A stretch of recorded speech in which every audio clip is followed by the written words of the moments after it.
Salut tout abonné meu, comment nous? Bonjour, bonsoir, dépend de l'heure nous pour regarder vidéo ça. Ou même amis, si vous pouvez abonner pour aider nous grandir à canal YouTube nous. Je dis à moi pour un conseil pour tout le monde qui vit au Brésil, qui a une résidence ou qui presque expiré, pas quitter l'expiré amis. Gen temps aller dans fédéral pour aller coucher résidence ou pour renouveler. Moi-même, résidence PAM expiré depuis 4e mois. Semaine passée, mal dans fédéral pour mal renouveler. Et il y a un pile monde qui te dit yo te renouveler résidence automatique. Moi te plus aller pour moi si m'a joindre PAM là. Les moi arrivé dans fédéral, moi poser question, yo ban yon email yon site pour m'entrer sous lui. Les m'entrer sur email là, moi gagne pour me payer 204 reais pour seulement rendez-vous. Ça veut dire pour marquer pour moi date pour me déposer pour me renouveler résidence moi. Ou même ça même cap vivre au Brésil, pas quitter résidence ou fini. Si quitter résidence ou fini, sans pas coucher résidence ou dans fédéral avant qu'il fini, ou a bien pour payer 204 reais tout même avec pour prendre rendez-vous à seulement. Et je ne dis à tout, une bonne nouvelle pour tout le monde qui a besoin comme président là, côté président ba une conférence, nous allons quitter qui en sorti dans réunion, côté qu'il dit comme ça gain pour bail jusqu'à fin d'année. Et tout lycéen un décret MPS côté qu'il dit si on monde te gagne un petit business dans pays Brésil, quelle que soit nationalité ou race, depuis business ou légal ou gain accès à un crédit qui yo a bail pour agrandir business. Eh bien, ou même amis, pas oublier abonner avec canal YouTube là, like, partager e no qual que tu vive, que já satia na reunião. Eu tô tão ligado ao Paulo Guedes, mas tão ligado, que eu moro no Alvorada, ele mora no Torto. Eu não sei qual ministro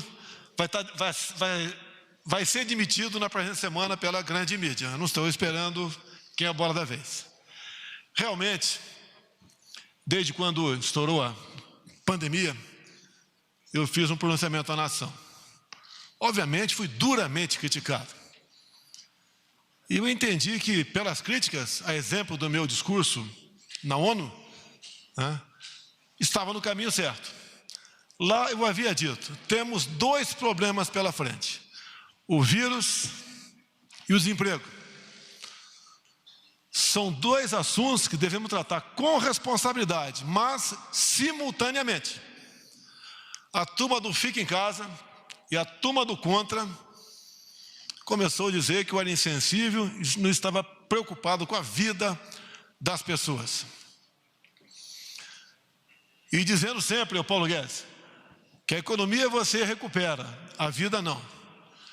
Olha, uma quebradeira na economia, não precisa ser médico para dizer isso, nem economista. As causas, o efeito colateral disso é muito, mas muito pior que o próprio vírus. Hoje em dia, já se começa a notar que lá atrás, o governo, que quando eu falo, o governo todo fala, estava no caminho certo. Enquanto se fechava quase tudo no Brasil, nós aqui não paramos, em especial com a equipe econômica, trabalhando, buscando meios para que empregos, então, não fossem destruídos. E as propostas apresentadas por nós foram excepcionais. No meu entender, guardando-se as devidas proporções, não vi no mundo quem enfrentou melhor esta questão do que o nosso governo. E nós estamos agora em fase final, porque hoje eu tomei café com o Rodrigo Maia, no Alvorada, também tratamos desse assunto do auxílio emergencial. Os 600 reais pesa muito para a União. Se não é dinheiro do povo, porque não está guardado, é endividamento. É isso mesmo? Estou falando certo? Eu acho que estou, né? Para não me criticarem depois. É endividamento. E se o país endivida demais, você acaba perdendo sua credibilidade para o futuro. Então, os 600 reais é muito.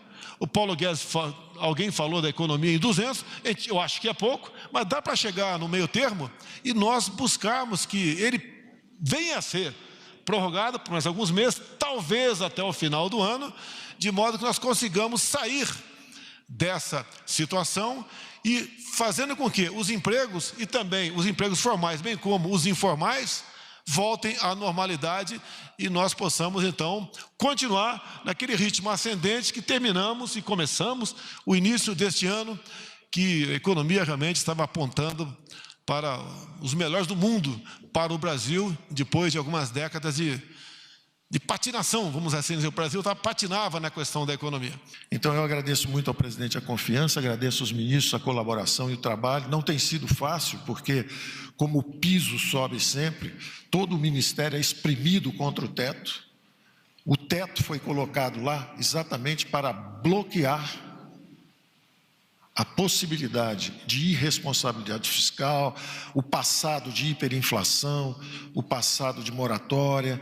Como nós podemos evitar isso? Ora, se nós não assumirmos os orçamentos públicos, você tem que botar um teto. Mas o teto, na verdade, é uma trava que pressupõe a incapacidade da classe política de trabalhar seus próprios orçamentos. Na verdade, é uma abdicação à essência e à função mais nobre da política, que é controlar seus orçamentos. Se os orçamentos são incontroláveis por erros passados, porque indexamos tudo, vinculamos tudo, obrigamos tudo, o teto é um default. O teto é o seguinte: não aguento mais, não sei fazer, bota um teto. Agora, o teto sem as paredes e com o piso subindo, é uma questão de tempo. Então, vai ter um momento em que nós vamos ter que enfrentar isso e travar o piso e recuperar o espaço para os investimentos públicos e para as decisões corretas. Enquanto isso não houver, o teto é indispensável. O teto é como se fosse uma promessa de seriedade, no lugar da própria seriedade na condução dos orçamentos públicos. Muito obrigado, presidente, pela confiança de sempre. Estamos juntos e o Brasil está no caminho da prosperidade muito em breve. Uau!